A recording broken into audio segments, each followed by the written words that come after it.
all so much for coming to this session, Using Technology Skillfully, Resources for Translators. Here with us today we have Professor Keutzer from Berkeley. And Dr. Keutzer will discuss the basic step of the translation enterprise and how resources of various kinds can be brought to bear on the process, such as the newly updated Buddhist Digital Resource Center website. Dr. Keutzer is on the board of the BDRC and Professor of Electrical Engineering and Computer Science at the University of California, Berkeley, and is currently working to develop a robust optical character recognition software for the Tibetan script. I'm just gonna, it really is awesome. So I'm just gonna introduce some of the other speakers here really quickly, and then we'll get started.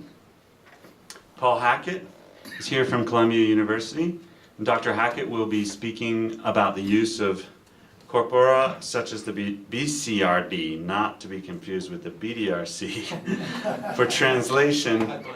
Yeah, that's true.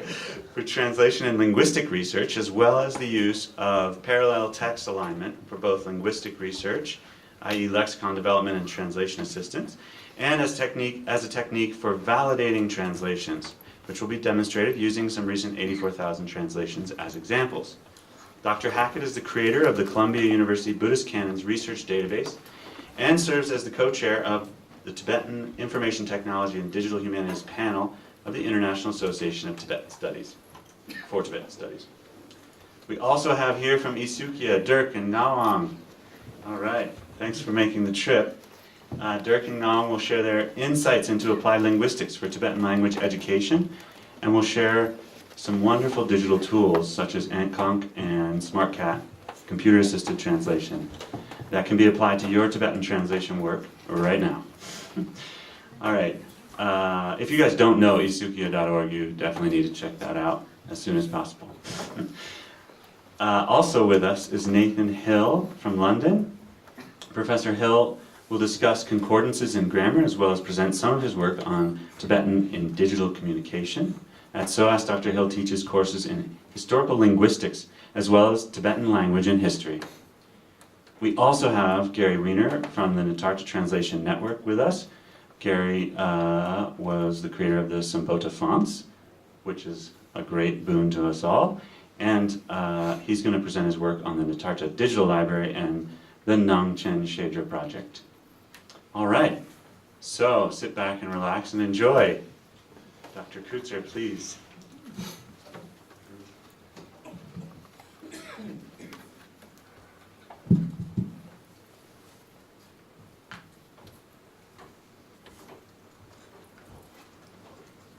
So thank you. It's a real honor to be here. Oh, just one more thing, which I'm going to now break, which is please use a mic for your questions. And any announcements, like the one I'm using right now, the voice I'm using, it's not going to get recorded. So you need to use a mic whenever you speak, like this. I'll bring it to you. So she'll bring it to you, which is great. Thanks so much. Thanks. Thanks so much for the invite. And first I want to acknowledge Zach Rowinski, who's not here, who's so responsible for so much of the real work that goes on here as a professor. Particularly in computer science, I'm quite used to co-opting my students' work and using the royal we a lot when everyone knows they do all the work, and that's certainly true in this case as well. It's very tempting to just completely nerd out about this current state of technology, particularly deep learning. I'm so excited. Honestly, deep learning is the biggest thing that's happened in my 40-year career. It's not only changing artificial intelligence technology, but it's changing the world. And if you're not using some deep learning technology in 4 or 5 different ways, you probably just aren't paying attention. Right? It's already swept. It's not something that's, for many years, AI and deep learning has been something that's kind of over the next mountain pass, and we're truly there now. So, but it's really Jake Dalton's not here, but I'll give him credit for. We get together once or every couple weeks or so, and I would talk, we're doing this now, we're getting these results and so forth. And with respect to Tibetan, you'd always come back to, and how are those dictionaries coming along anyway? So it's clear this is This is where we spend our time, so this is what I wanted to focus on, at least initially in the talk. And so this is what we've done. There are really two things. The first of these is, this is partially web surfing, partially scripts, partially format conversions and so forth. Just point a lot of resources that are out there. Nothing new or, that's not out there somewhere on this slide. And the two most common computing devices for you folks are Macs and PCs.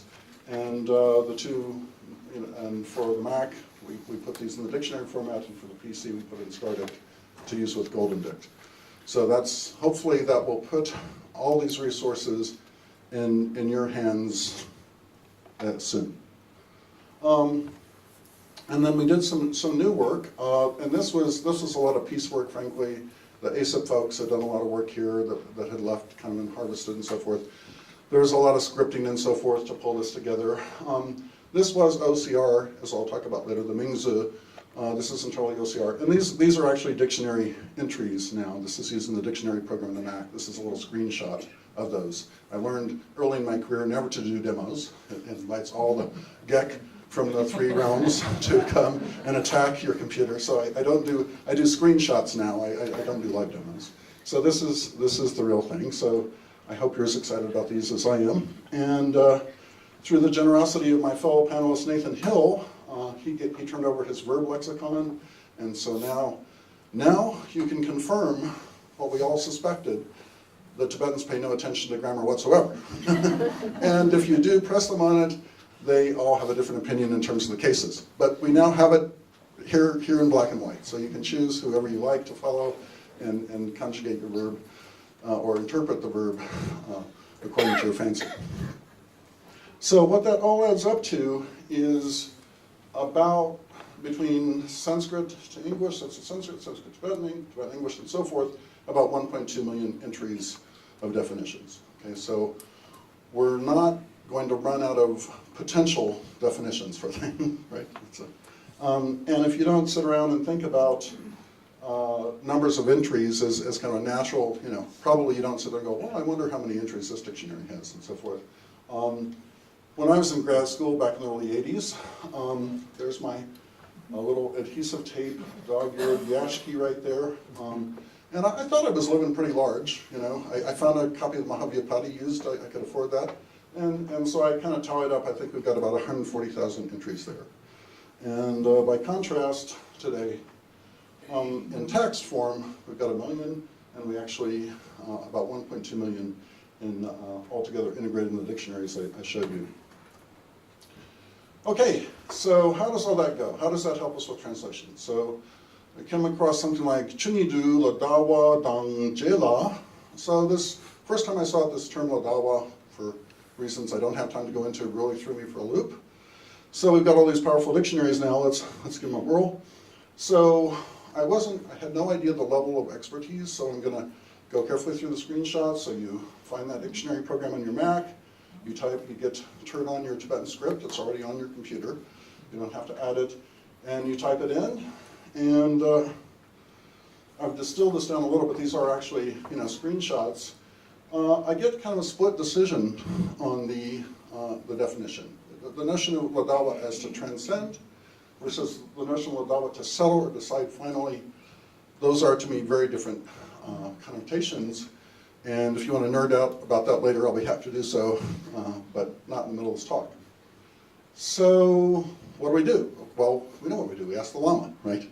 But if the Lama's in retreat, the Lama's traveling, whatever, then what do we do? Well, we have an alternative. We used to not have much of an alternative, but now we've built a corpora. And so we can go to the rebranded TBRC is now BDRC to show its broader language focus.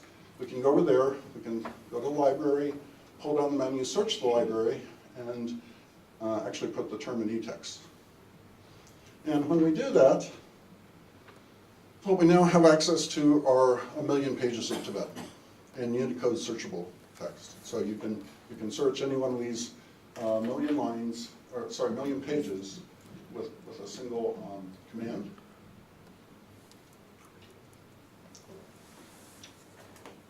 drink a lot of water when I speak, and I felt bad about that my whole career. You know, Reid Hoffman, founder of LinkedIn, he drinks twice as much as I do. He's continuously drinking. So I think it's the big, perspiring a lot. Okay, so of that million pages, about 55% or so came from OCR, and about 46 is due to the kindness of folks like the Dharma downloads. This is Guru Lama from the Sakya tradition. Shechen has pitched in. There's a lot of this is people have sat at a keyboard and typed in. And again, you probably don't think about number of pages as like in these kind of quantitative measure, but think of that as 15 conjurers worth of material. Don't anybody walk out here and say, they've got 15 conjurers in e-text. No, it's the size of 15 conjurers in these e-text pages. Okay, so we type Ladawa in there and we get an embarrassment of riches, 536 matches. Okay, so I have seen this from the beginning. I remember when you used to type in with Ladawa, this is one of my favorite terms, and get 0.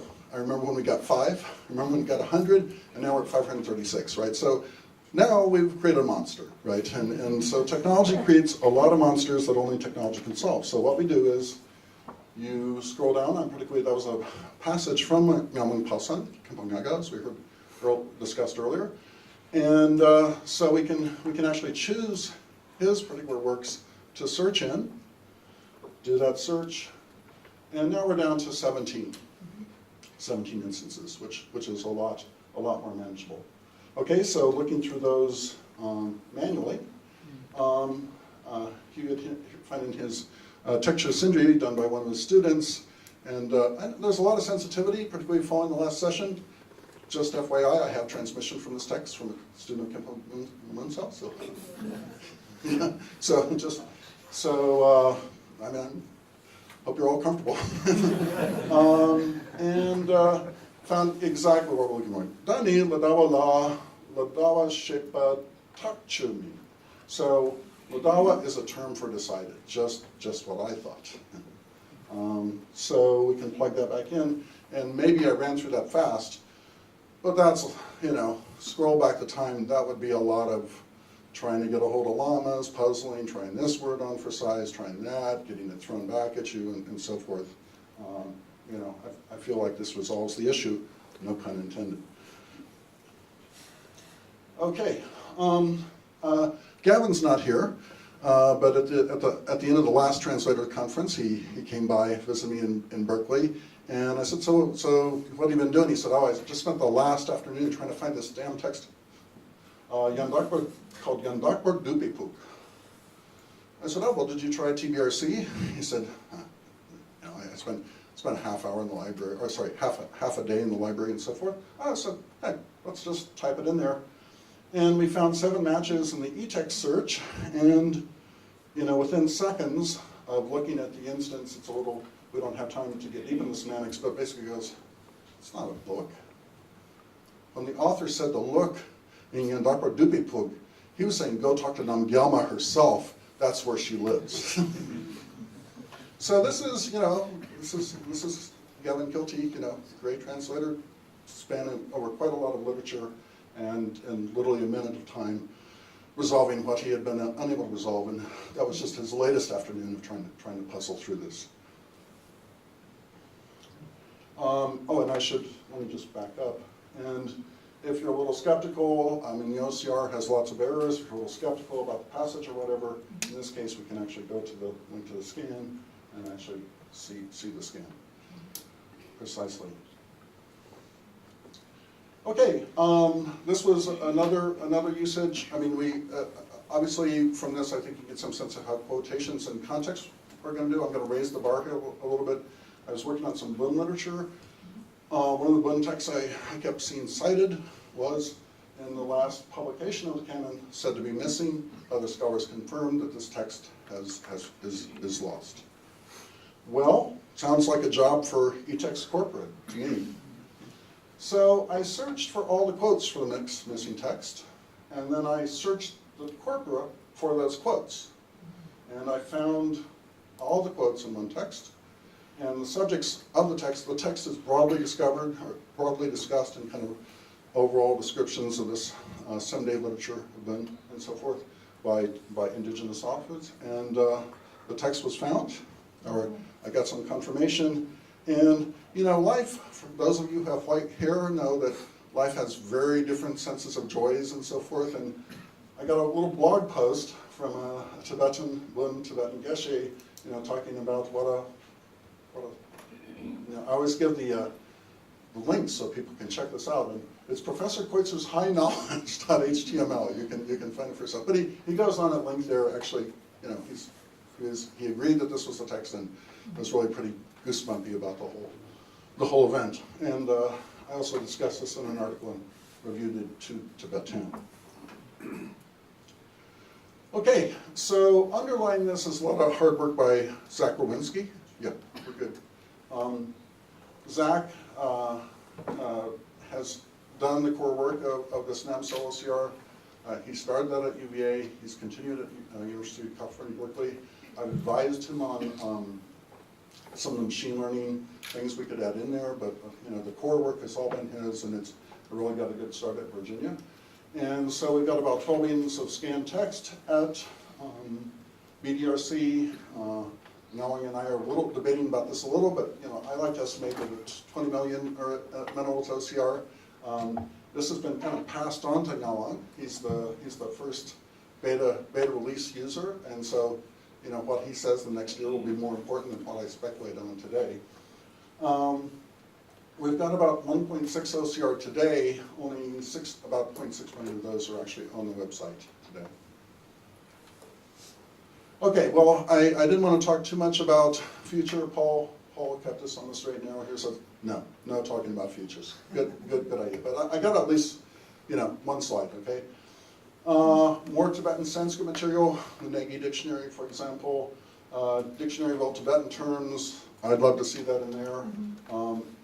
Great to see the work at Esukhia and through Ngawang and Dirk in terms of actually editing the existing OCR. OCR of xylograph. That's kind of like the Maltese falcon of this whole effort. But I think the advances that we've seen, particularly in computer vision over the last 5 years in deep learning and AI, I think we're ready to tackle it again, honestly. Yeah. You haven't heard me say that for a long time. And then we want to bring all the same corpus search capability that you have for Tibetan. We want to bring that to Sanskrit as well. And I have some smart, spunky Indian graduate students at Berkeley working on that. Okay. So, on the one hand, I've worked in tools all my life in my industrial and also my computer science research. And if you have a highly technical workforce, you invest 10 to 300% of their salary in tools. So, for example, NVIDIA invests, which if you bought their stock 18 months ago, you're really happy. They invest $1 million in tools per IC designer, who might make $250 to $350 a year, right? So compare that with, not to put Marcus on the spot or anybody, or anyone from 84,000, I'll let him say how much they spend on tools. But to this group of translators, I definitely say demand better tool. Right? But on the other hand, oh my gosh, we have 33,450 volumes at our disposal. I just showed you we've got this 1.2 million integrated digital dictionary sources here, entries, and a corpus of text that's going from 1 million to 1.6 million to 20 million, right? So, I have no excuses. This whole conference has been very interesting for me. I'm not, as you all know, or if you or suspect, I'm not a mainstream translator, and it's made me reflect. Am I a translator? If the Lama is giving empowerment, and people are going to be reciting things that they don't understand or don't know, I'm a translator. If I see something where I think, I can't believe I know more about this topic than someone else, but it appears that I do, then I'm a translator. Right? So, but most of all, standing here and looking at, got names and names here, Betsy Napper, Peter Roberts, Gareth Sparham, and so forth, and excuse me, I probably missed many, Annie Jimpa here, and so forth. And she's taking, and that's exactly, thank you, Anila. Please take a picture of this. If you want these materials, take a picture of this with your smartphone follow that link, give me your email address, and I'll give you a link to these materials. Thanks for reminding me. But most of all, it's very obvious to me that the best way I can help translation is not doing that spot work Friday night before the empowerment, but helping the many translators in this room and elsewhere with your work. So thank you.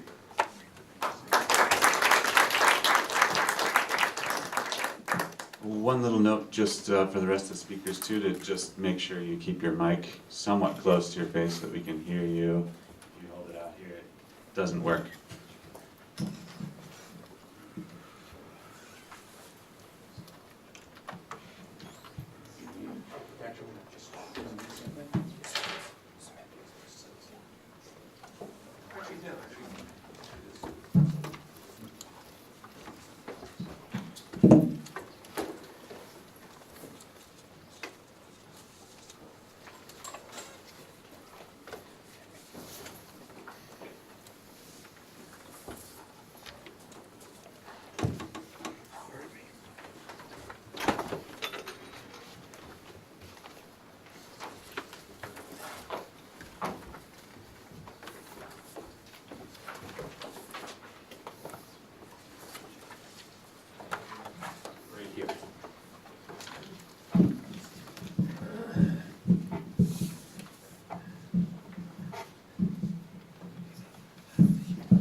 Okay.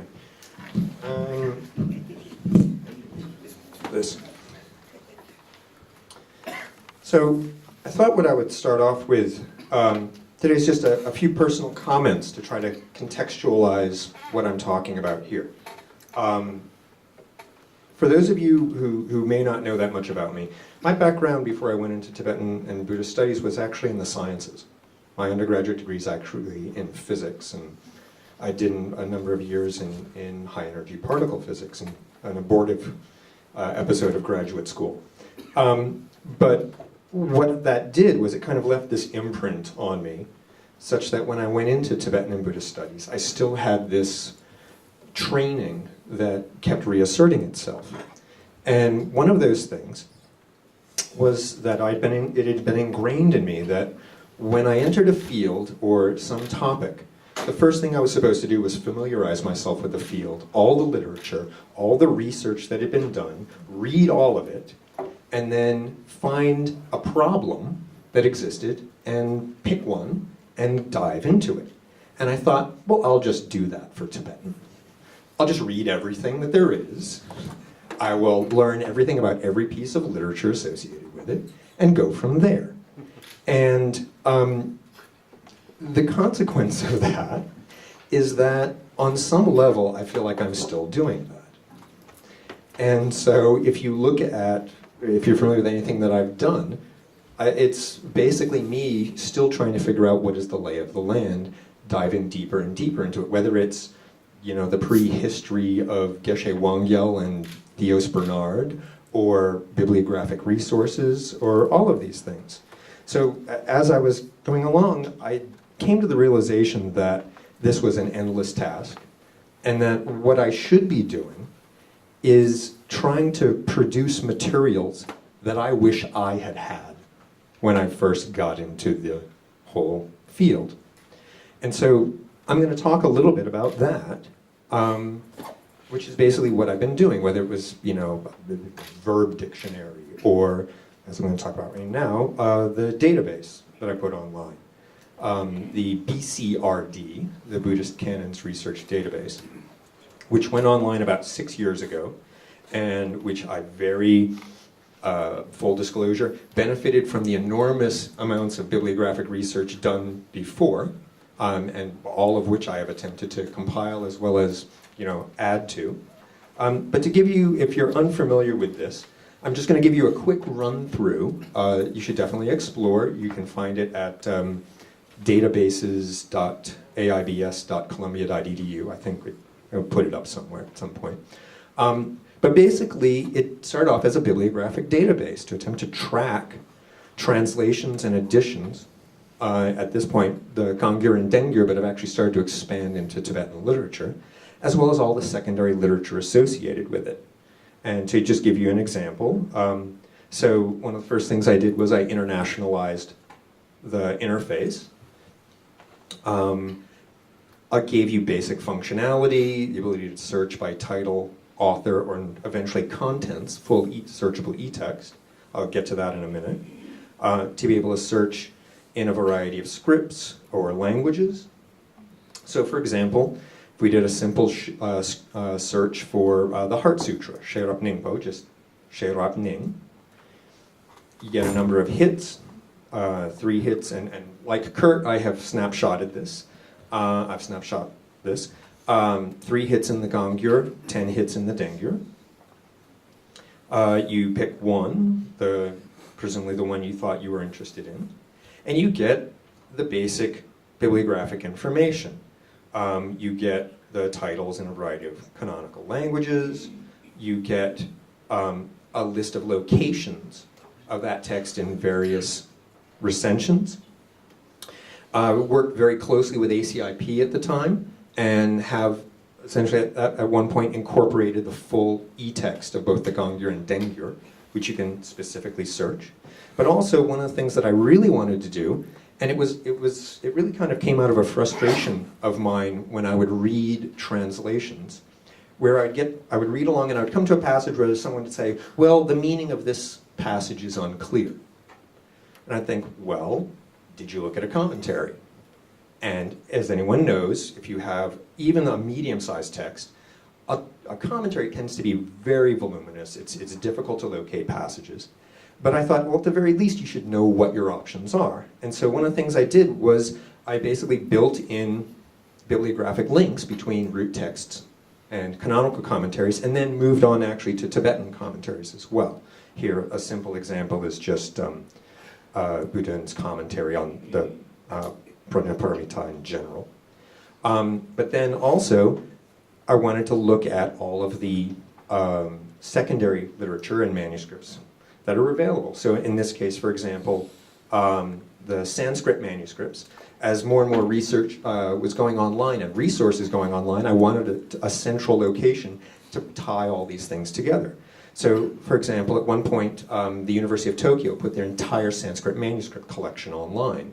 So I pulled down their catalog, started parsing it, and dumping it in there with the full bibliographic links. So those are actually, the citation and the page image scans will take you directly to the manuscript. But what I decided was that I could go one step further since I had a lot of this e-text, courtesy of ACIP. And so I began doing a lot of heavy processing on it to get it into some sort of manageable form. And what that ended up was a content search. And now I'll say right up front that one of the things is that this was clearly an afterthought. And the reason I say that is because the database, as I designed it initially, was a bibliographic database. And so I was trying to make it do something that it was never designed for. And the way I ended up doing that, well, I'll spare you the details, but let's just say every time I update it, it takes 14 hours. So I update it about once every 6 months.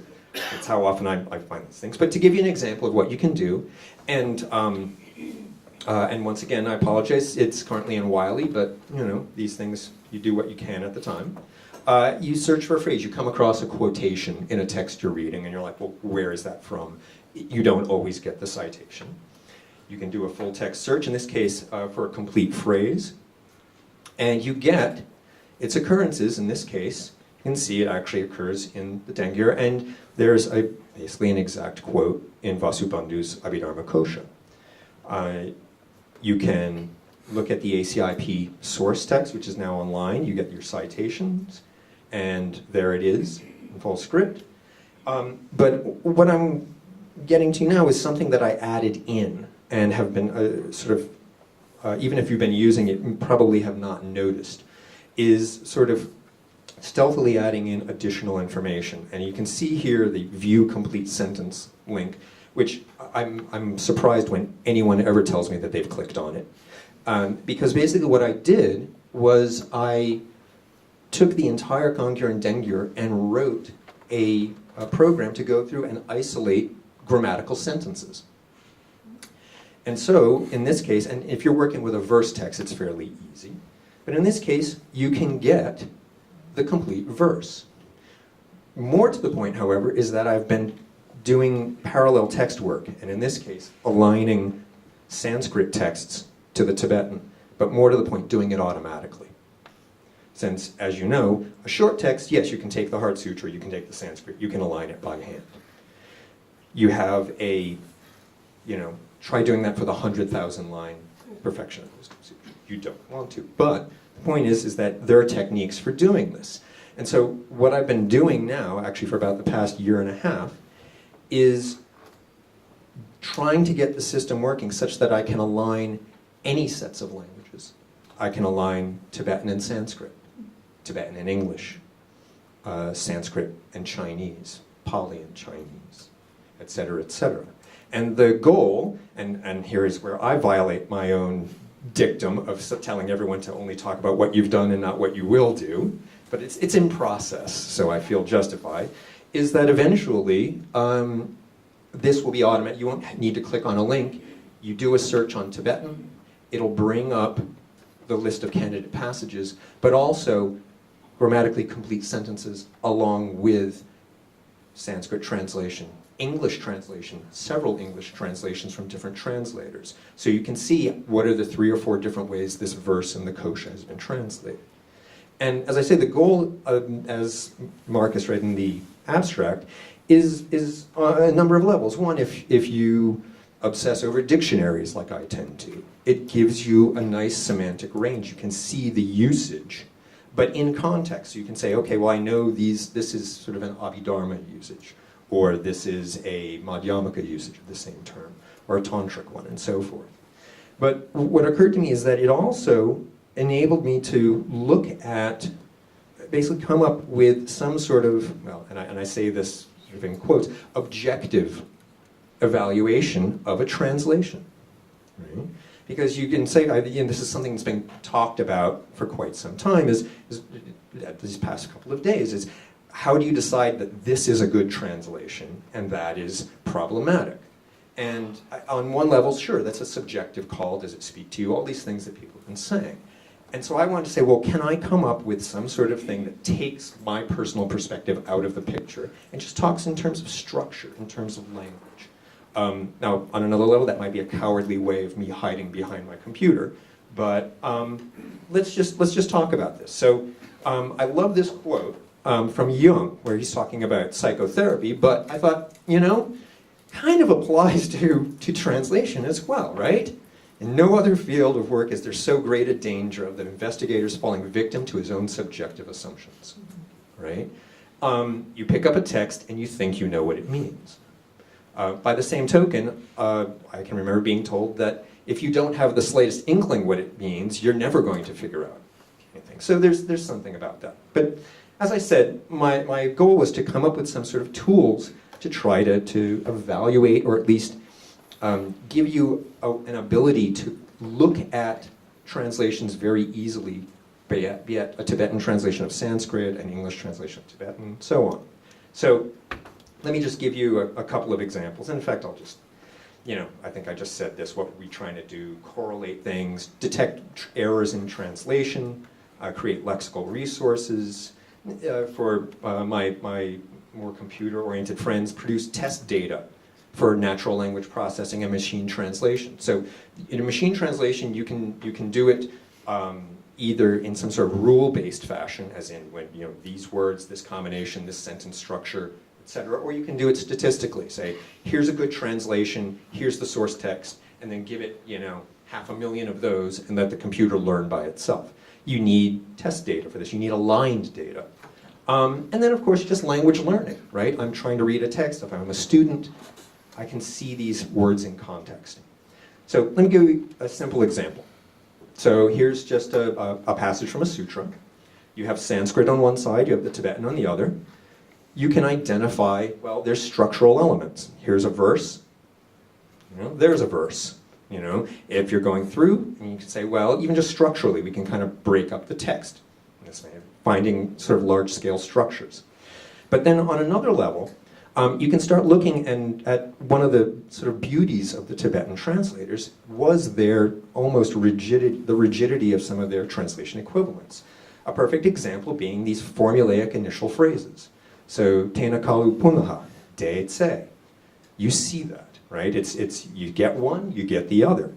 And you can just come up with a whole list of these that you see, right? I mean, it's something as simple as dike daki tepa, right? Eva maya shrutam, right? Dani, idanim, deshindu, tataiva, etc., etc., etc. And just using something as simple as this, you know, a couple of dozen basic phrases, you can start to get these passages aligned. You can align your text at large chunk level. You can then start going through and looking at things like named entities. Right? You can say, okay, well, we have, you know, Bhagavan, Buddha, Bhagavata, Buddha, etc., etc., etc. You see Chomdende, Sangye, Sangye, Chomdende.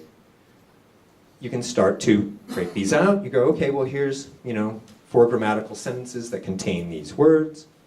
Can we break these apart? Can we break apart the Sanskrit as well? And you can start to do sentence by sentence alignment. Now, where I was getting to in terms of what we want to talk about in terms of translation, I mean, you know, we see this, and this is where the whole narrative of Tibetan being so faithful to the Sanskrit is. And, you know, you can call that in question and say, well, yes, but there's, you know, flexibility. But there is certain features that you can rely on, and you can see these computationally. So I thought, can we do the same thing for Tibetan and English? And since the 84,000 has been so gracious in putting these translations online, I don't have to go to the library or call up Amazon or get online with Amazon, buy the book, take it to the library, put it on the scanner, scan the thing, get my OCR, get the e-text, clean it up, you know. So there we go. So this is one of the reasons. So I've taken a couple of these 84,000 sutras and say, well, what if we try to do the same thing? Say, okay, well, de tse, at that time. Beautiful. I love it. That's exactly what I wanted to see. Right?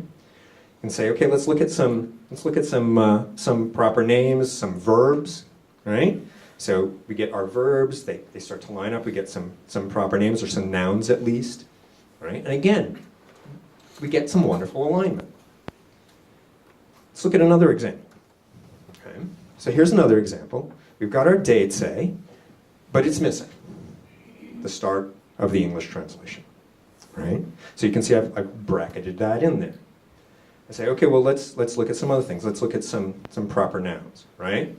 So we've got namjen, we've got, you know, rapchenpopa, a few things, the tupchen. Okay, we can use this as sort of a fallback and see these things, right?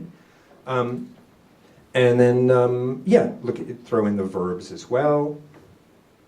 And you can once again get some sort of alignment on it. And you can say, well, on some structural level, yes, the sum does seem to be a translation. Let's look at a third example. And these are all, and I've talked to some of the translators. I've not identified the sutras or the translators, because this is not a critique of anybody. Right? And so you know, someone say, well, you know, we've done literal translations, and then we've edited them for readability, and so on and so forth. And so here, for example, is one of those. Right? Again, we have that de tse, right? So where's the at that time? Well, they've gone with one evening. Well, that's fine, okay. But again, the computer's going to say, hey, I'm not seeing this stock phrase, all right? Again, you know, you have things that have been bracketed in. The day is now, you know, by means of that, it's just, you know, been thrown away. Right? Here's another example. You'll notice that Chomdende is in the start of the second sentence. There is no Bhagavan there. You'll notice that there's a bit of repetition that's been omitted, right? He enters into the state of absorption, but the Sangye Gigyen Kepa Shejawa is missing. Right? So you can start to see where, if you have a decent enough lexicon that at least incorporates a variety of things, you can say, okay, hey, well, I'm seeing things that are in the original that don't seem to be appearing. What's happened here? So it's kind of just a reality check on one level. let's take a look at one more example. Okay, so here, yeah, we run an algorithm. We try to identify some things, and there we see the opening of that next sentence, Jampa, Oman Jushri. Okay, except at that point the text diverges, and you'll notice that it's actually the sentence, the third sentence, that is then translated first. Also notice that they've essentially broken up what is that long-running sentence and turned it into three more, but now they've reversed the sequence of the sentences. So you can say there's nothing wrong with that, but the point is that it gets flagged when you run this algorithm. It says, something's going on here. And then you can argue, well, are these really standalone sentences? Isn't this sentence, it is good that you think to ask the Tathagata about this matter, is that actually suitable as a prefactory statement, or does it really logically follow from the others, right? Because you're striving, because you're doing this, therefore it is good. So you can debate these things, but my point is that you can run parallel text and automatically start to get a sense of what's going on in the text. Now, I said there's nothing wrong with that, and I want to, in all fairness, show a counterexample. And this is an interesting thing when it comes to thinking about how to translate. One of the things, and the reason I put this up is this is something that I've been working on for a few years now. So here is a verse from the Guhya Samaja Tantra and a passage from Chandrakirti's commentary. The important thing to notice here, and it's not entirely obvious, but you can do some alignments. But what's important to notice is that the commentary does not align with, on either side. The Tibetan does not align with the Sanskrit. And the reason for that, if you look closely, is that the Tibetans have reordered the commentary itself to follow the word order of the Tibetan. So whereas the Sanskrit, you see the root text, you see how word by word it aligns. It does the same thing in the Tibetan. Word by word it aligns with the commentary, but that results in a transposition of the sentences. So I just point this out to say there are good reasons for doing this, but it's also something that can be automatically detected, and then you have a basis for argument on this. As I say, my whole point is that eventually, as all of these e-texts go online, these will all be added in. I've been slowly adding them in, but hopefully in a larger scale to the new one. Let's just call it there. I could say some more about Chinese, but forget about it. Great. Thank you.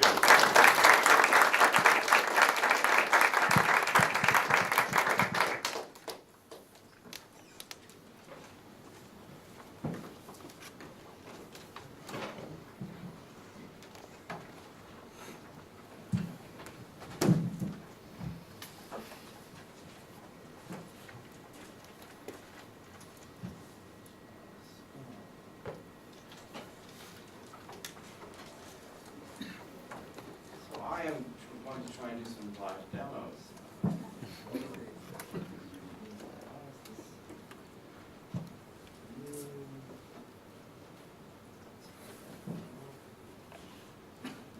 Okay. Yeah. Hello, Mike. Okay, so to start with, I'd like to just say something very broadly about corpus linguistics, and something that I like to call the Maslow's hierarchy of corpus linguistics needs. The idea being there's a list where you have to have the first thing in order to get the second thing. Yeah? So the first thing you need is your language to have its script in Unicode, which we have for Tibetan. You need some digital texts. You need them to be segmented into words, which in European languages you get for free, but because of the space. But in Asian languages, we need to impose on the text. Then part of speech tagging, and I want to give you an example here of chair in English. So it would be nice if a computer could tell the difference between chair a meeting versus sit on a chair. And then lemmatization, where so sings, for instance, is a third singular, whereas sang is a past.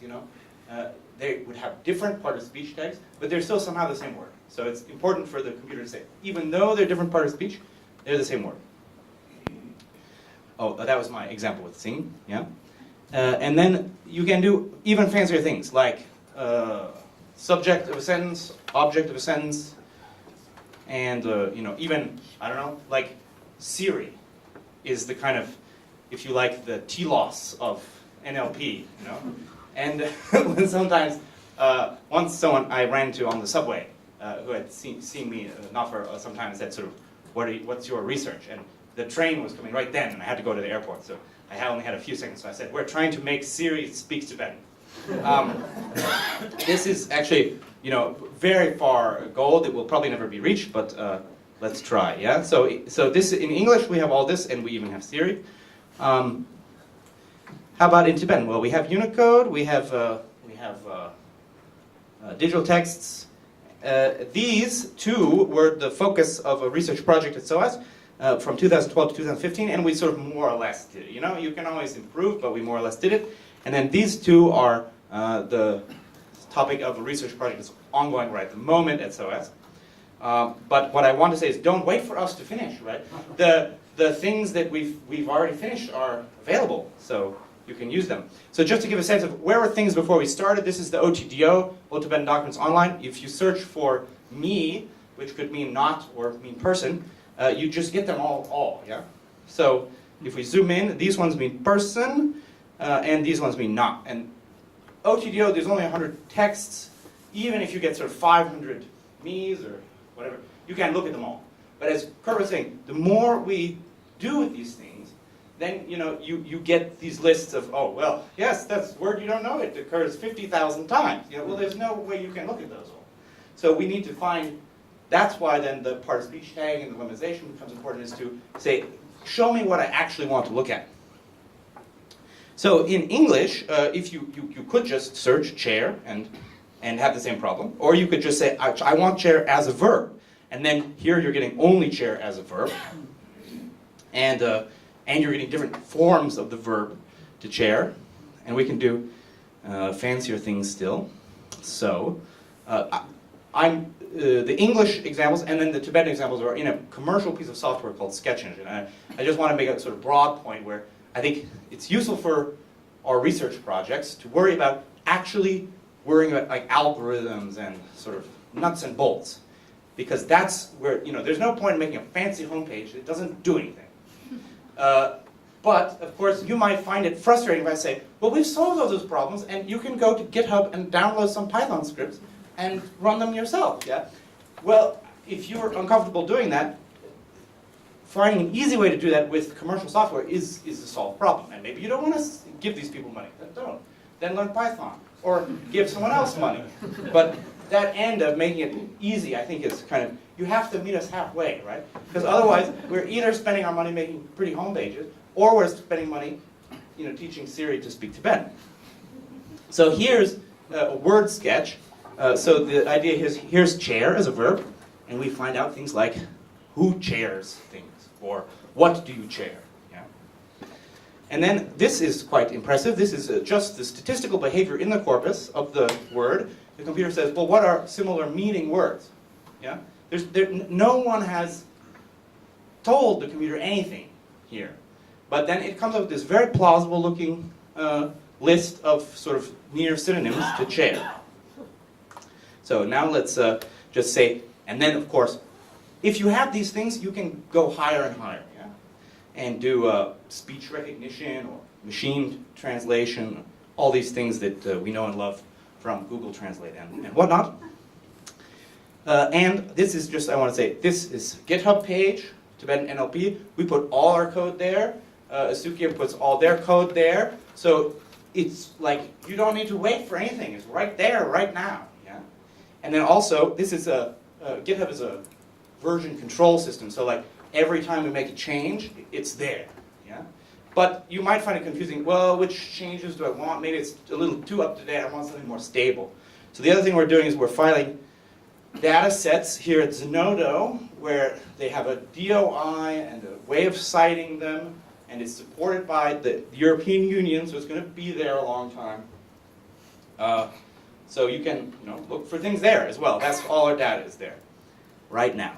So here's where I will switch and demonstrate some things. I took the data that we finished from the 2015 process. We trained a tagger and we fed it 80 million words of Tibetan. And these 80 million words are from the TBRC or from the BDRC. It's not everything, because I was doing this last night. But to give you a sense of how big it is, the conjure is 20 million words. So we have sort of 4 conjures.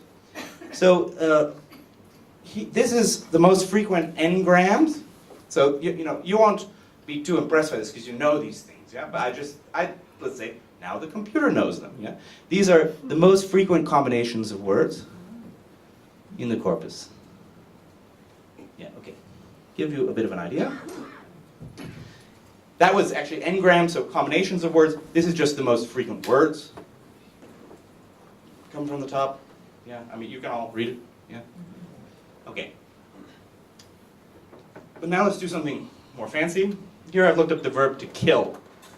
And we have to actually write these grammatical relations. So say sort of like, okay, I want to find subjects to transitive verbs. So look to the left, look for a geese, and give me the thing before it. But then you get a lot of days and noms and whatnot. I don't want those. So you say, okay, give me something a little further back, but not too far back, because then you get stuff from the other sentence. And this is a hard thing. This postdoc in London was working all this week frantically to show you this. And it works pretty well. But all we have is 2 sort of demos, agents and patients. And I want to say, if you want more, like, I've given you a free account for this here. You can go in, you can write your own grammatical relations. It's meant to be easy. So, like, don't wait for us to do things, right? So, agents, these are, things that kill things. So, what do we say? Enemies, monks. Oh, that's a little interesting. Weapons, arrows. And then milk is my favorite one. And I just want to point out that, like, this is 80 million words of Tibetan. It's not a small amount. And the statistical significance of milk killing people is non-trivial. So whereas the first thing you looked at, you said, oh yeah, there's a lot of date say in the conjure. Oh, that's a big deal. This is something I can learn from. But I feel like we have learned something about both milk and killing in Tibetan that I did not know, this morning. Yeah? And then on the left, you have things you kill. Forget about the first one. You see, this is the kind of problem we're still dealing with. But it's useful as it is. We kill water demons, and we kill sentient beings, and enemies, and anger. Yeah. As I thought, well, let's just look at those milk examples. And they're there, yeah? I suspect maybe there was a mistake, but here they are, yeah? Okay. How about some cutting? We can cut. We cut with swords and weapons and with words. Yeah. And then what do we cut? Well, tsik, of course, because tsikzu che is so. And then here's another verb to look at. Yeah, and then we're intending, this is just subjects and objects, but we can do beneficiaries and sources, like for motion verbs, where does something come from, and so we'll keep working on this in the coming weeks, make it a little better. And then the system uses these relations to build the thesaurus. So because we only have these 2 quite simple relations, the thesaurus isn't that impressive. So for instance, se, it says, okay, the word most like se is chi, to die. That's not a bad guess. I would have preferred, gum or trong or something like that. But then it sort of is like, well, and then any other verb, really. This is also like the verb to kill. But the hope is, we definitely, at first I suspect we didn't have enough data. But now because we only had 20 million, now we have 8 million. So I think it's not a data sparseness problem, it's a problem of not sufficiently sophisticated description of the grammar. So we'll keep working on that. And you might say, none of this is really, okay, fine, this is cool, it's not really very useful for translators. That may well be. But I think, well, let's go back to my presentation now. Okay. And then when I run out of time, you'll just tell me. Okay. View, oops. View, slideshow. Okay. Whoops. Now I will just whiz along here. Okay, so now we're just going to talk about our project that we did very briefly. So our goals were the segmenter and the part-of-speech tagger, and the corpus. So those things are now online, and you can download them.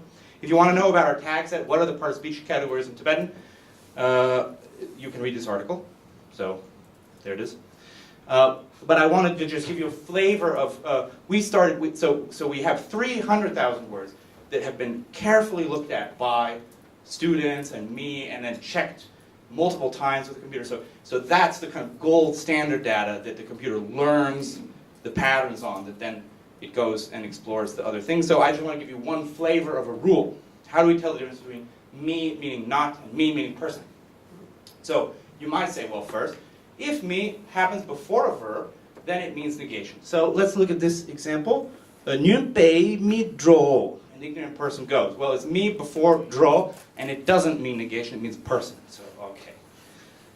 The reason there it means person is because there's a genitive that precedes it. You have the pei mi. Yeah? So if you have a mi after a pei, then it has to be a noun, right? Wrong. So here we have kiapa drang me pei mi gewe le. So non-virtuous deeds of countless eons. What's going on here is that we have a verbal noun, mi gewa. So because it's a verb, it can be negated. Yeah. But because it's a noun, it can follow a genitive. So okay, we're learning here. Also, there's a special verb, rik, to be appropriate, that just governs the genitive. So you have a genitive here before me, and it doesn't mean that it's a noun. So here's what we've learned. If me could be a noun, which is to say no preceding rule has ruled it out, follows a probable genitive, does not precede rik, and does not precede a verbal noun, and the word before the probable genitive is not a finite verb, because then it wouldn't be a genitive, it would be a suffix meaning like but or something, then me is a noun. So now I like to make the joke that if you are teaching Tibetan to like first year students, someone says, how do I tell the difference between me meaning negation and me meaning person? Well, this is the answer. You just tell them this. And this is what it looks like in the computer. So now, just a demo of where we were, yeah? Okay. Okay, then I'm actually going to zoom ahead and just show you some Tsadra Sunday. So the things, you know, if you have the things with L, it's a future. If you have the things with Da, it's a past. This is the sort of thing that I think everyone should learn in first year Tibetan, but I'm not sure they do. Yeah? And the computer does it perfectly. And that's the thing I want to emphasize, is that there are certain kinds of mistakes that human beings will make that people won't. And I'll give an example of yang and kyang. So there are two yangs, the yang meaning also, which is always yang, and the yang meaning even, which is sometimes yang and sometimes kyang, depending on the Sunday context. So the computer never gets that wrong. And you might. I mean, certainly if you didn't know that, you would. So this is the where I want to make the case that these tools could be useful for translators. Yeah. So I'll end it there.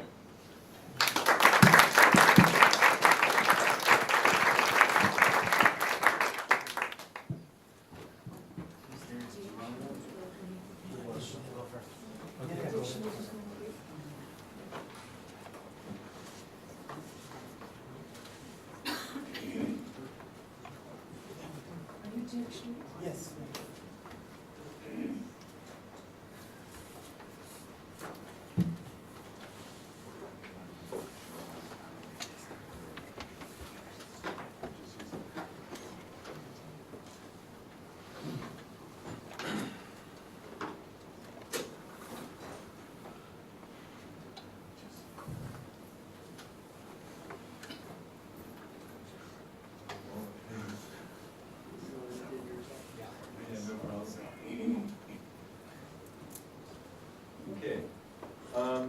So I'm going to talk about Tibetan digital libraries and some dictionary tools. And the reason my name is at the top is because I'm giving this talk. Oh, sorry. The reason why my name is at the top of this list is because I'm giving the talk, and Lama Tenam and Khenpo Ngawang, who are back there, they're the people who really do all the heavy lifting for this work, not myself. I mean, I'm just facilitating and bringing some tools together. And Lama Tenam, for example, has been working in the this area of doing text collection for probably, what, 20 years now, Lama Tenam? Yeah. Somewhere around 20 years. And he works at it almost on a day-to-day basis, and I just work on this occasionally. And Khenpo Ngawang is similar. He's working at this on a day-to-day basis, and that's not true with me. So just keep that in mind when you see, when we go ahead here. And I wanted to clarify one other thing. The person who created the Sambodha font is Lama Tenam. He's the one who actually designed all the letters. I provided the software. That's it. So just to clarify things. This is what the Natartha Digital Library looks like on the web. Okay? And where did it come from? How did we develop the software? We actually didn't develop the software. There's a number of open source library tools that are available on the internet. They're free, right? And so what we did on our side was to actually make one of those tools requires about maybe 5-10 years of person time. We can't do that, obviously, because we don't have the funds and so forth, the wherewithal. And there actually are tools out there that you can use in this regard, so why not use them? And so that's what we did. There's a tool called XTF that anyone here in this room can use if you get the right computer support, and you can build your own digital library yourself.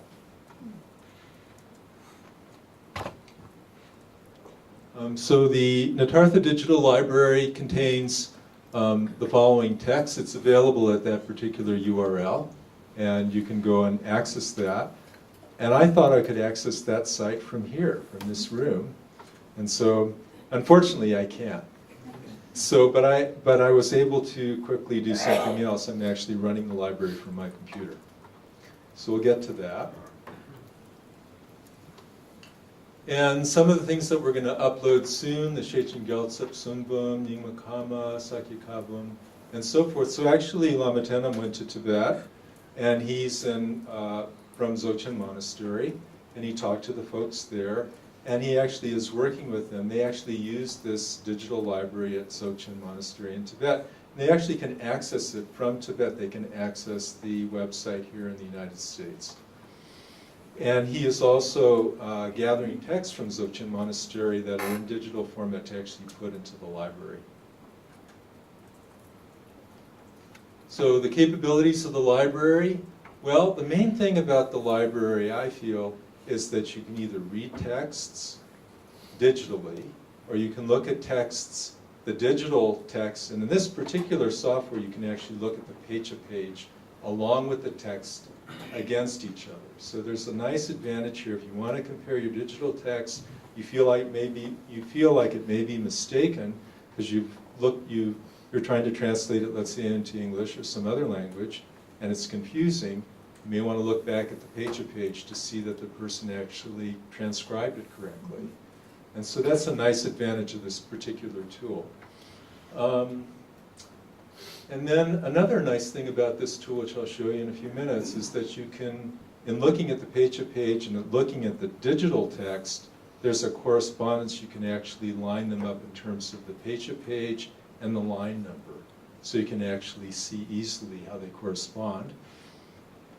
And then finally, another thing that's nice about the tool is that you can jump to related topics. So I think the main thing that I like about the tool itself is you're reading a pecha on your computer, or you have the paper in front of you.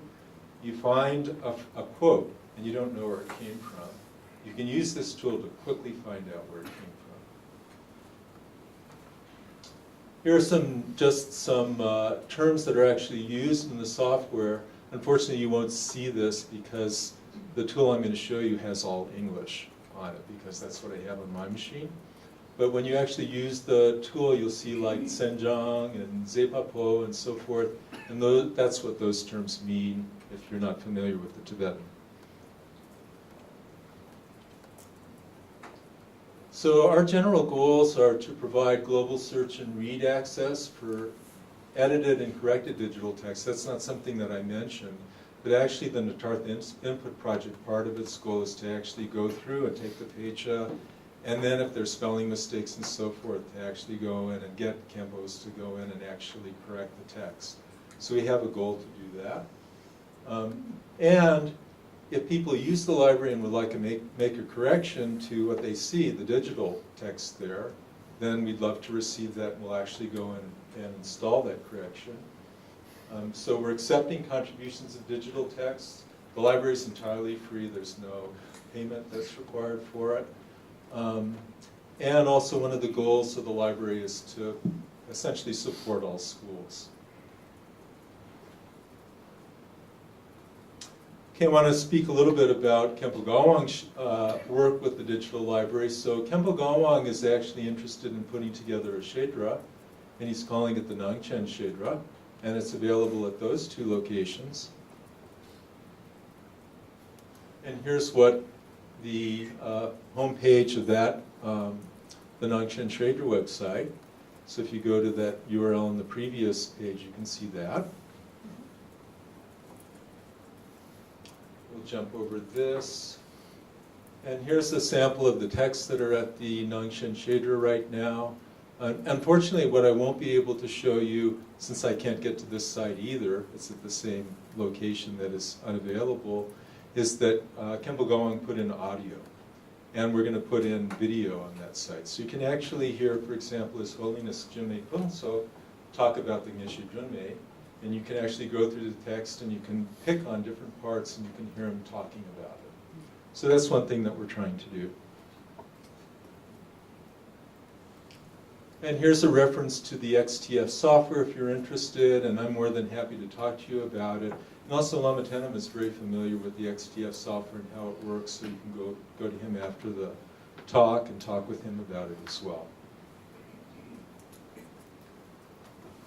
So let's just quickly try to see some of the capabilities of the, I'll do a very short demo.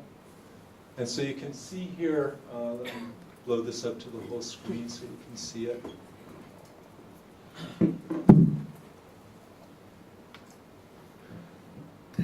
So you can see this search term over here, and the actual library website is similar to this, but you'll see more Tibetan. You'll see a different banner at the top, and so forth. So we're going to search for the term Sangye. This particular library here, it has the whole Tenjur. It has almost the whole Kanjur in it, and numerous other texts as well.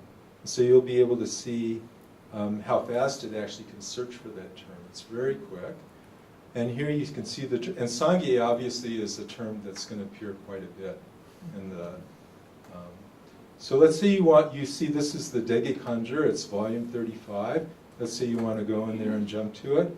And now over here there's the Karchak, and so you can see all the hits over here and their counts on the left.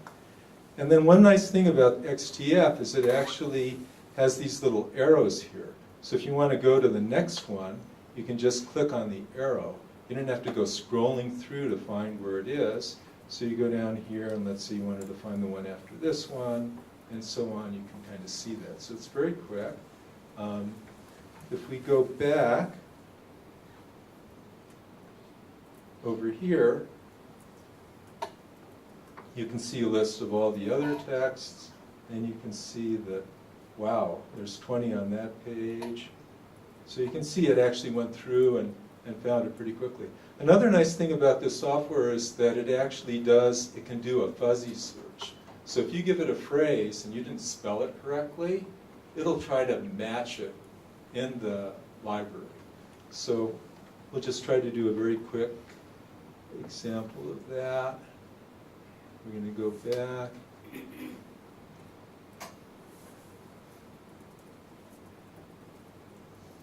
Oops. Go back to where we can search. Then we'll go back here, and we're just going to overwrite. So we're going to look for that. And now you can see that it's just finding pieces of it, like Jung here.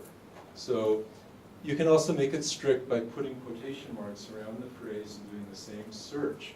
And then it'll do actually a strict search. So it'll do a fuzzy search and a strict search. And then let me just show you very briefly the dictionary software. So we have it's a simple website, but it may be useful for some folks. It has the Rangjung Yeshe dictionary and the Tsadra Chenmo, and you can do some searches where there's some flexibility with saying, hey, I'm not sure that S should be in song. Maybe it's S-A-N-G or it's S-A-N-G-S, I'm not sure. And so you can search and you can see that you can get both song and songchung and so forth for that dictionary. And what I really wanted to point out more, recently we added the Grand Munlam dictionary here. And here you have to type in Tibetan. And I'm going to type Sangye again and search for that. This takes a little bit longer for the first search, and then it's quicker after that to kind of get it all loaded up. But you can see here, this is a nice web-based interface to look at the Grand Munlam dictionary instead of on your own computer, which is can be a little bit awkward, so you can use that too. And that's it. I mean, that one right there.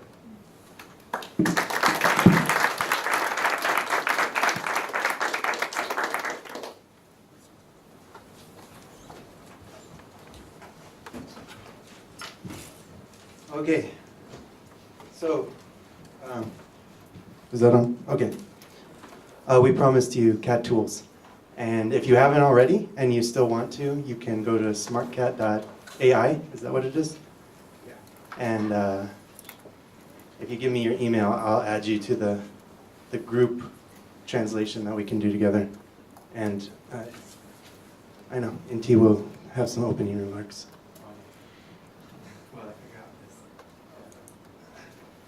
Okay, so yeah, first of all, I would like to thank Tsadra for organizing this.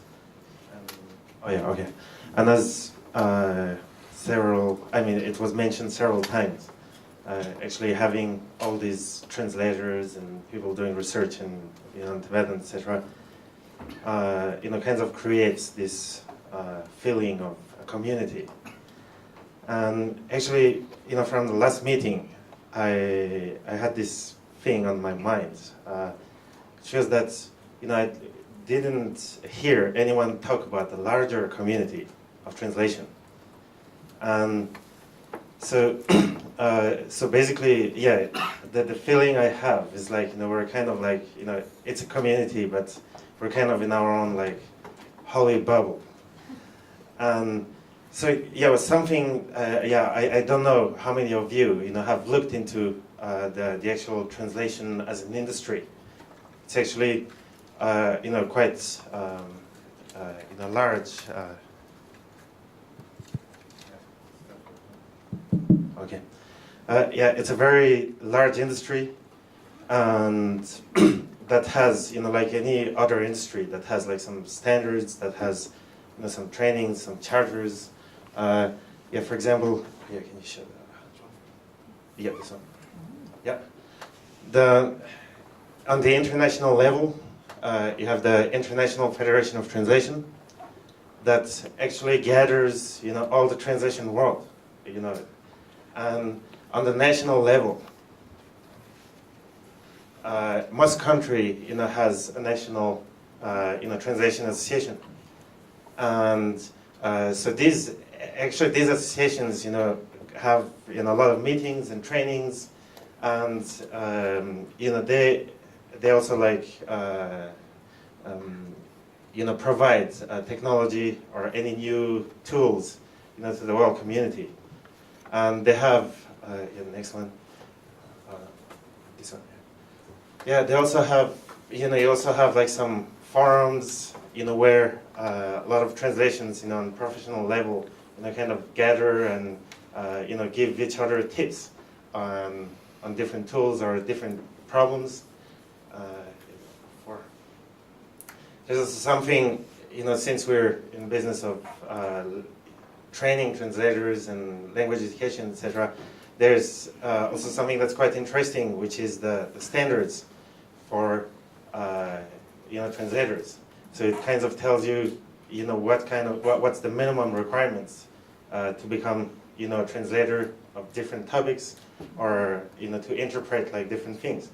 So actually, the point I wanted to make is that actually I feel like sometimes maybe we feel like we're a little bit like too special in the Buddhist world, but actually we didn't invent translation, and translation is it's a big thing, and we didn't invent religious translation or translating philosophy or inspirational material. It's a thing that's out there, and actually a lot of experience of translating all these different types of material that we're dealing with has already been compiled and put together as very good trainings or very good tools.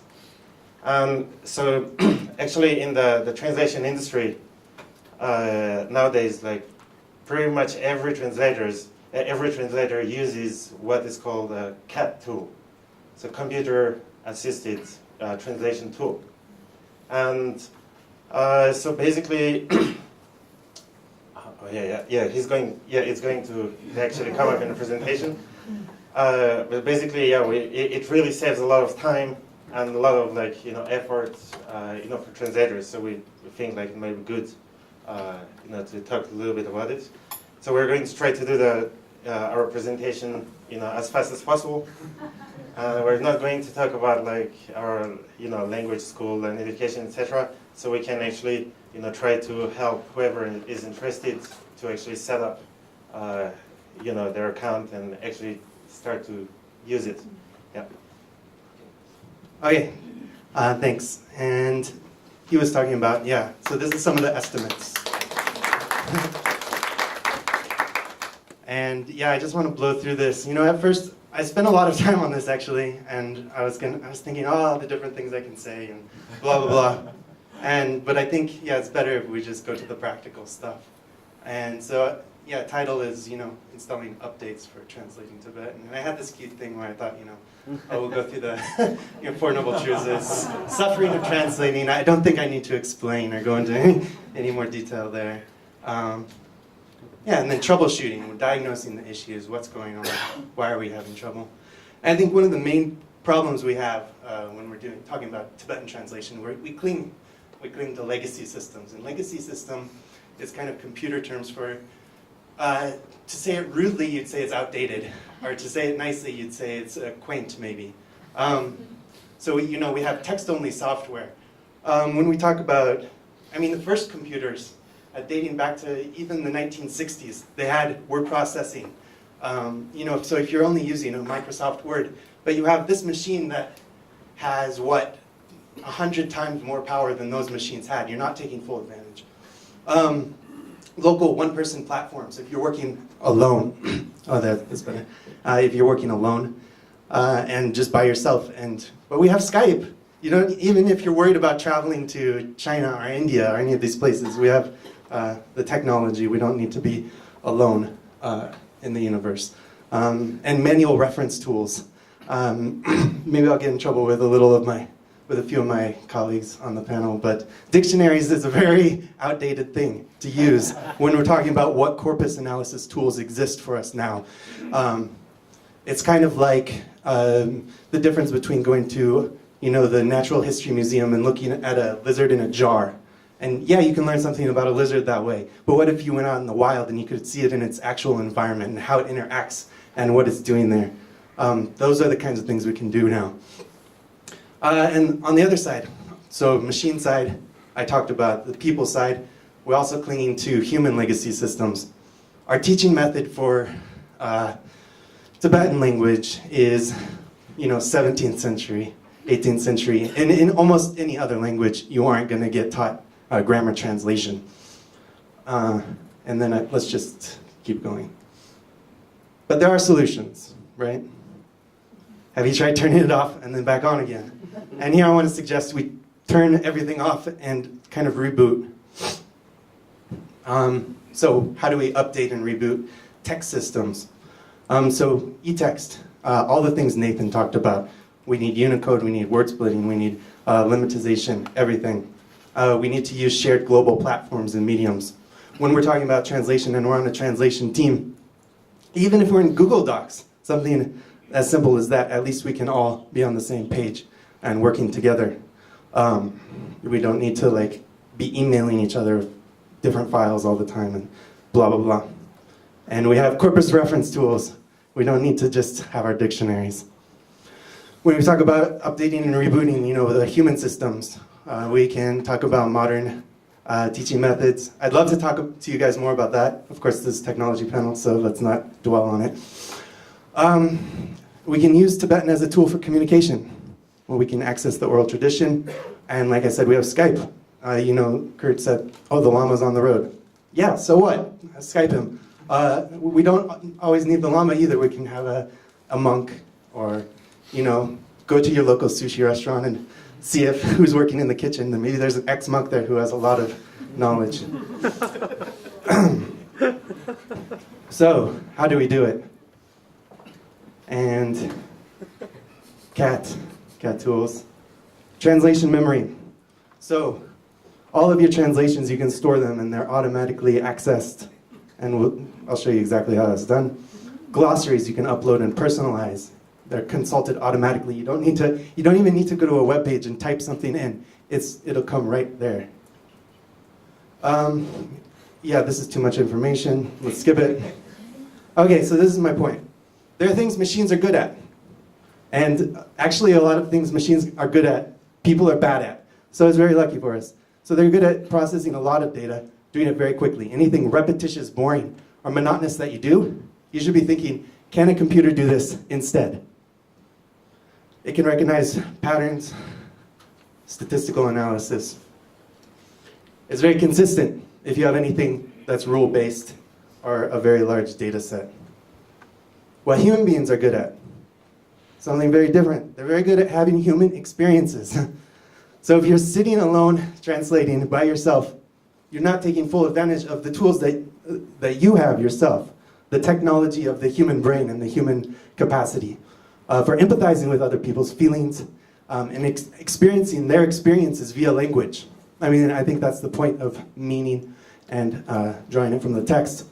You can decode socio-cultural cues, subtextual messages that machines can't. And that's why we still have translators today. Machine translation isn't going to be able to do that. And you also have direct access to the sound of language. How does it sound? It sounds good, it sounds bad. A machine will also not tell you that. So, in conclusion, you speak Tibetan with other human beings, hopefully native speakers, and then you just use the machines to find and match patterns in language. And then let's get to SmartCAT. So just go to your SmartCAT. This is what's in the background, by the way. So this is what Paul was talking about, actually, exactly what Paul was talking about. You just align the English. I also did 84,000. You have aligned English and Tibetan. And so this is just the plain text. This isn't what the computer's working from. You have to put it into what's called TMX. But if you go down, you see it goes all the way through. You put it into what's called TMX file, and then the computer knows which line goes with which line. So if you're in your SmartCAT, you go up to your guy here and find the Colorado, I call it Colorado Cat 2017. And if you go to that, you should find a project there. You can go to your projects in Colorado Cat, and it should be there. Does everyone see it? Or does anyone see it? Yeah? And then when you open it, you get here. Is that viewable? Is it big enough? No. No?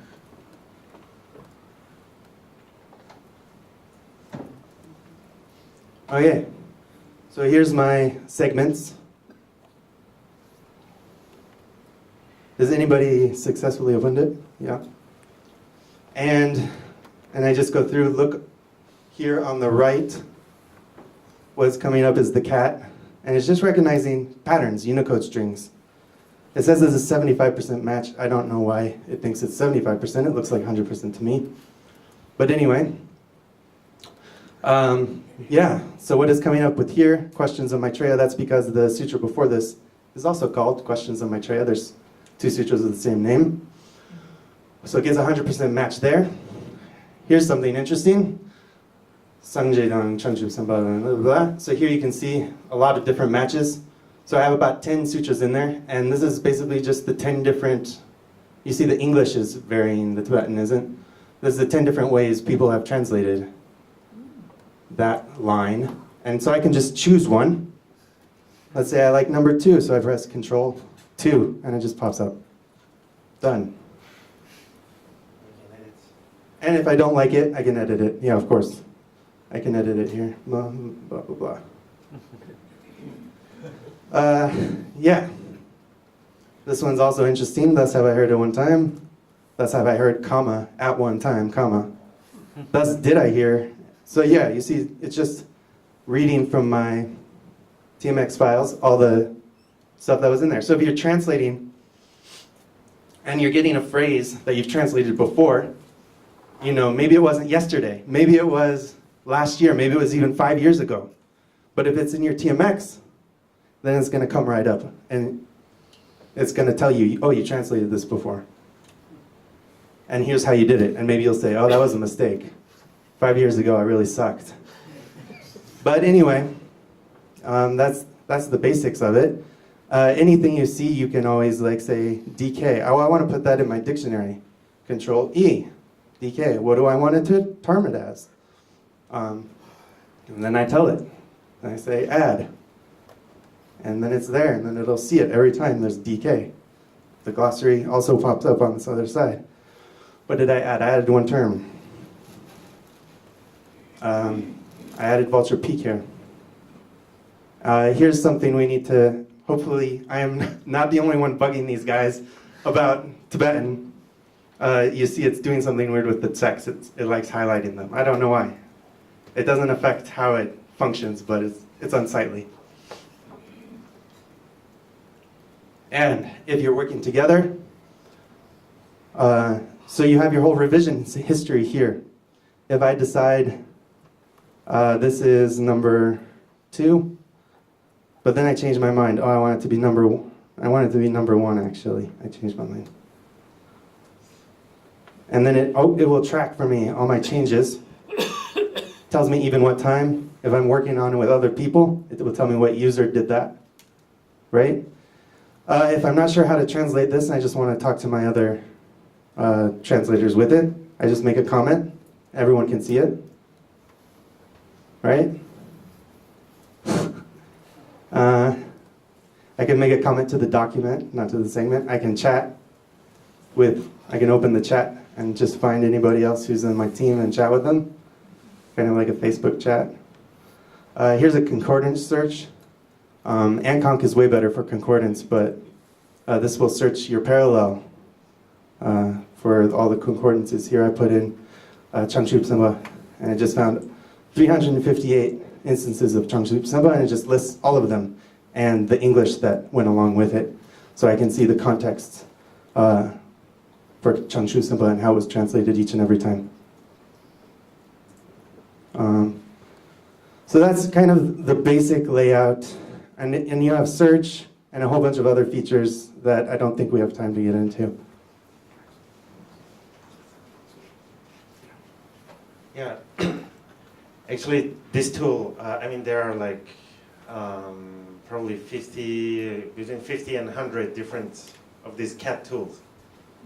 Some offline, some work online. So we picked this one because it works very well with Tibetan and it's free.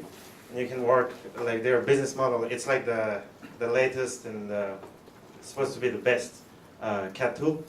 So their model to make money is actually by matching translators and people who, people who need to translate stuff, and they just take commission on this.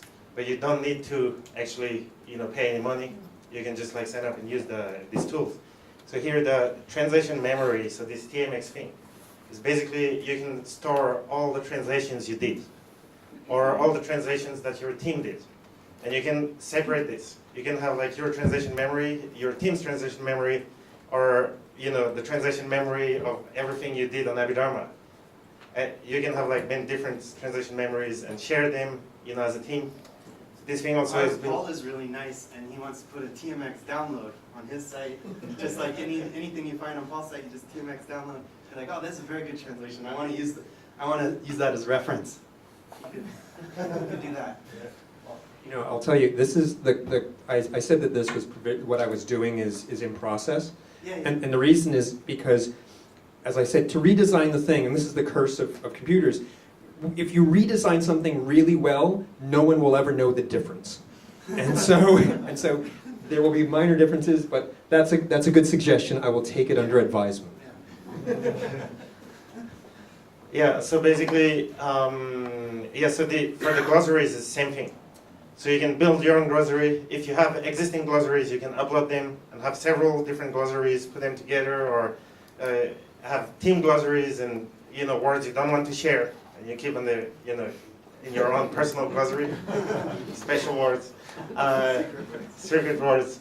Yeah, and so basically, this is just like one of the many tools that translators in the professional world use, and the CAT tools. When you use them, especially as a team, they save people between 40% and 80% of time and money.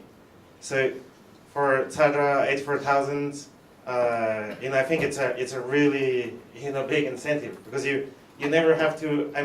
You have all these tools. You can search like all the previous translations, whether people did, etc. And there's a lot of things you don't need to type. You just pick the right one, hit the number, and change one or two words, or change what is needed to be changed. And you can especially with sutras, for example, it saves a lot of time. So basically, we think that it would be really good if some, especially translator groups, started to use this. Yeah.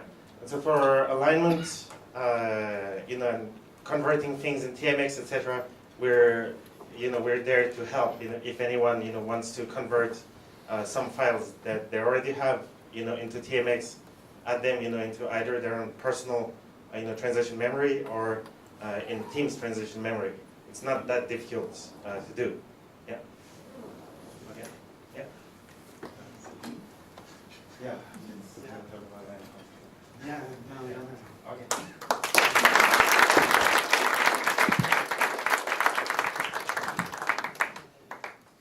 So I'm going to say a few words here at the end.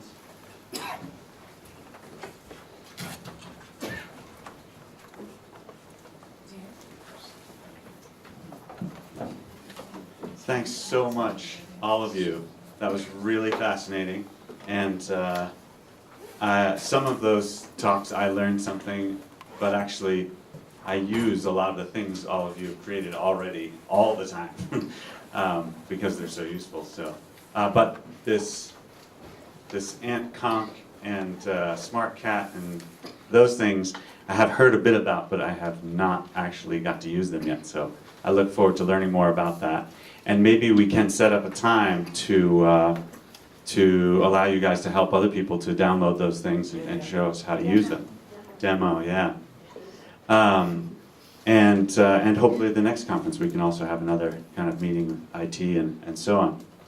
So we don't have a lot of time left, and I'm just going to go really quickly here and just say a couple words. Yes. Paul was saying that what we should do is send around a piece of paper, and everybody should put their emails on it so that you can get all these links, and we can continue to communicate with each other. So if you wouldn't mind sending around a piece of paper, people could start writing their emails down now. Marcus, maybe people can, the PowerPoints can be provided for download? Yes, yes, and I wanted to say also that, you guys had to skip a little bit. Maybe you could record something, and then we could put it on the website for this. Marcus, maybe I think these are interesting for everybody in the conference, not only those who are here now. So maybe you could send these links to everybody. Yes, yes, of course. So what I was just saying is at the it'll probably take us about a month, but we'll edit all the video and recordings of every session, and there'll be a page on the conference website for each session. And then there we can add other videos if you make some. We can put all the links, and then it'll just be really easy and in one place to get all the information from this panel. It might take us a little bit of time, but it should be easy enough. But also, please do add your emails there, and then we can also all communicate easily. I need to switch this over, right? Is it this one?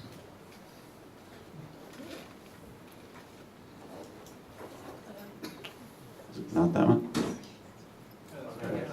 Should be.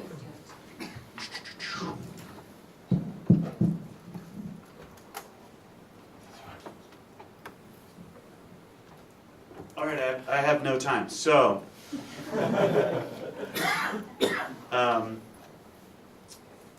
I was going to show you a couple of the different projects that Tsadra Foundation has worked on recently, and I'm going to skip through really fast, but I just wanted to say that one of the things we've been doing is to help provide some access to particular Tibetan collections.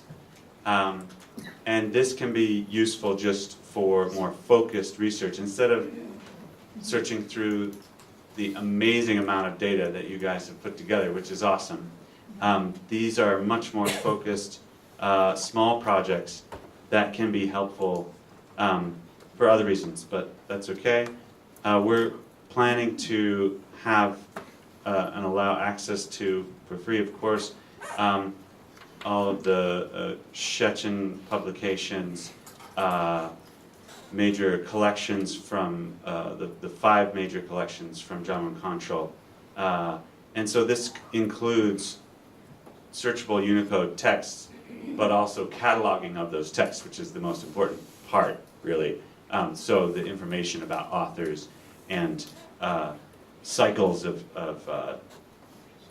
Terchen's teachings and so on. Data that's inputted over time. So it's not just a massive text thrown into a website, but it's detailed. And then, of course, the download of the actual scans of the text and so on. And then also here we're building a small library for Tibetan translators.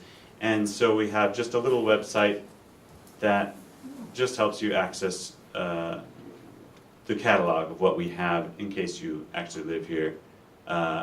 If you don't know, Boulder, Colorado is becoming quite a center for Buddhist studies and Tibetan studies. And here at the university, there are now, I think, 4 professors across the university specializing in Tibetan and Himalayan areas. And there's, of course, also Naropa University and many other Sanghas and translators who live here.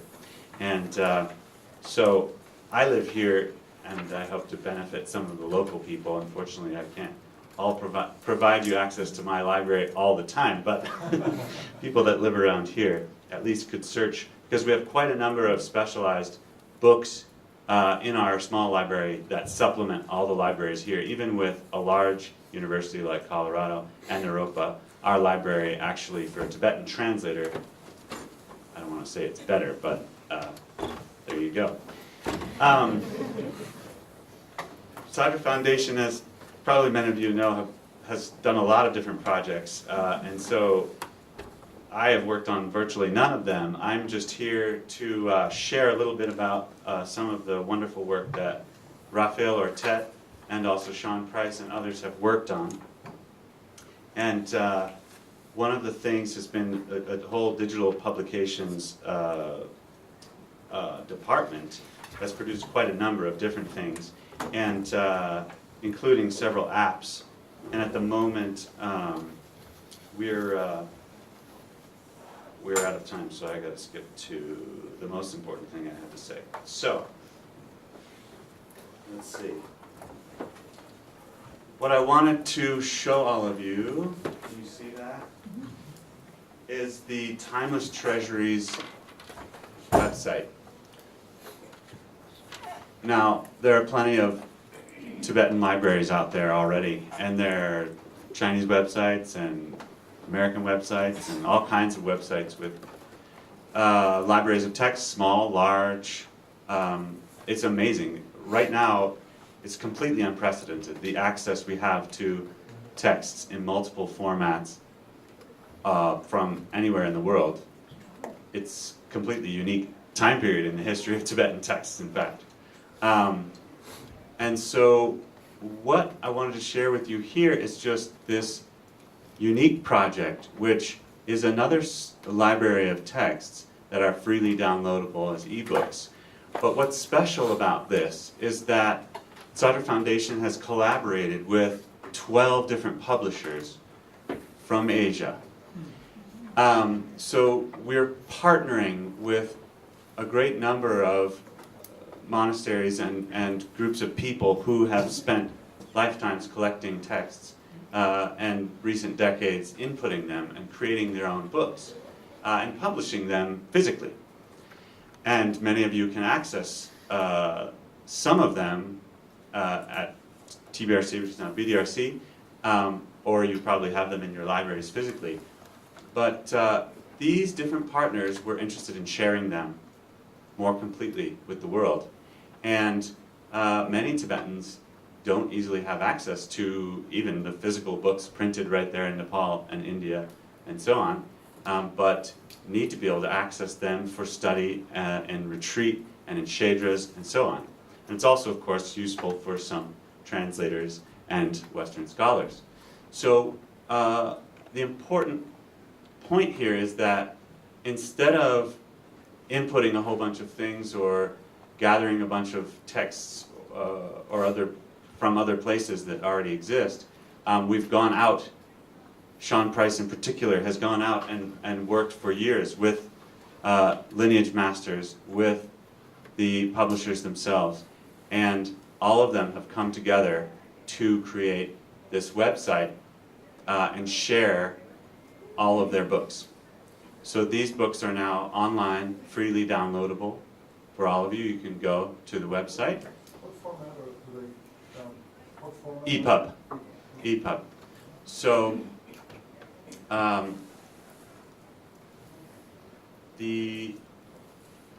just go through really quickly. The website is, of course, in Tibetan, and there's a bit of English as well. You can see all about the partners. You can select one of the partners and see all of the texts from that partner. And this is not just a random list. Of course, they themselves have given input and organized the information according to their series and the way they would like to present their information. So Rafael Ortega and his team have worked really hard on this, and you can ask him more questions about this later. He's here, right over there. But the important point, again, is the collaboration. And I have, more details I can show you, but really you can just go and explore and download. We have something like 186 downloadable books at the moment. So these are books that have been edited and worked over by Khenpos and so on, and some of them have been printed books, and others are digital publications made especially by Tsadra Foundation and Raphael's team. So please do just go ahead and take a look, download as many as you can or want. There's no restriction, so please download and share. And we'll be adding 50 to 60 more texts every year. And these texts are from all traditions. We're collaborating with lineage masters from all of the major traditions, and they're included here. And we're looking forward to further collaborations. If anyone else is interested in sharing text in this way freely, please let us know. Okay, thanks so much.